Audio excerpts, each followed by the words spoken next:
محدثاتها وكل محدثة بدعة وكل بدعة ضلالة وكل ضلالة في النار. اعوذ بالله من الشیطان الرجیم. لقد كان لكم في رسول الله اسوة حسنة. تمام قسم کی تعریفات اور حمد و ثنا اللہ مالک الملک کے لیے ہیں، جو تمام کائنات کے خالق، مالک اور رازق ہیں، جو اپنے بندوں پر بے شمار انعامات کرنے والے ہیں، جو ہمیشہ سے ہیں اور ہمیشہ ہی رہیں گے، نہ جن کی ذات میں کوئی شریک ہے، نہ جن کی صفات میں کوئی شریک ہے. حمد و ثنا کے بعد لاکھوں کروڑوں درود و سلام ہوں اس ہستی اقدس و مقدس پر کہ جن کا نام نامی اور اسم گرامی حضرت محمد رسول اللہ صلی اللہ علیہ وآلہ وسلم ہے، جنہیں تمام کائنات کا ہادی، رہنما، مقتدی، پیشوا، رہبر، امام بنا کر بھیجا، اور جن کے قلب اطہر پر اللہ رب العزت نے اپنی آخری کتاب حمید کو نازل فرمایا. حمد و ثنا اور درود و سلام کے بعد لاکھوں رحمتیں ہوں آپ کے صحابہ پر، امت کے ادیبوں پر، شہیدوں پر، واعظین پر، مبلغین پر، مصنفین، محدثین پر کہ جن کی وجہ سے اسلام ٹھیک اور مکمل حالت میں ہم تک پہنچا. معزز سامعین گرامی قدر، گزشتہ خطبے میں ہم نے آپ کے سامنے یہ بات رکھی تھی کہ کتاب اللہ کئی مرتبہ قرآن کے لیے استعمال ہوتا ہے، کتاب اللہ کئی مرتبہ قرآن و سنت کے بارے میں استعمال ہوتا ہے، اور کتاب اللہ کئی مرتبہ صرف حدیث کے معنوں میں استعمال ہوتا ہے، اور اس کی آپ کے سامنے مثالیں رکھی تھی. دوسری بات یہ رکھی تھی کہ قرآن کا فہم، قرآن کی سمجھ سب سے زیادہ اس امت میں کس کو آئی؟ نبی کریم صلی اللہ علیہ وسلم کے بعد صحابہ کو. اگر قرآن کو براہ راست سمجھنے کا کسی کو حق ہوتا وہ کس کو ہوتا؟ صحابہ کو.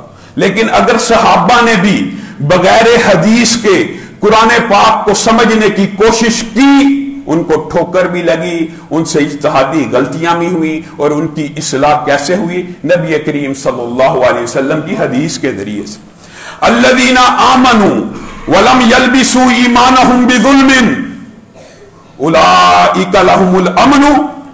اللہ کہہ رہا ہے قرآن پاک میں، وہ لوگ جو ایمان لے کے آئے اور اپنے ایمانوں کے ساتھ خلط ملط نہ کیا، اپنے ایمانوں کو ظلم کے ساتھ مکس نہ کیا، ملایا نہ، انہی کے لیے امن ہے اور وہی ہدایت یافتہ ہے.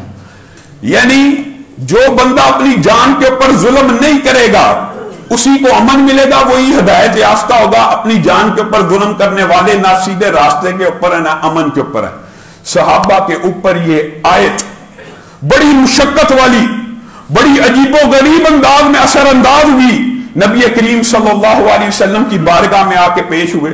اے اللہ کے رسول، یہ اللہ نے کیا بات کہہ دی کہ اپنی جانوں پہ جو ظلم نہ کرے، اپنے ایمان کو ظلم کے ساتھ مکس نہ کرے.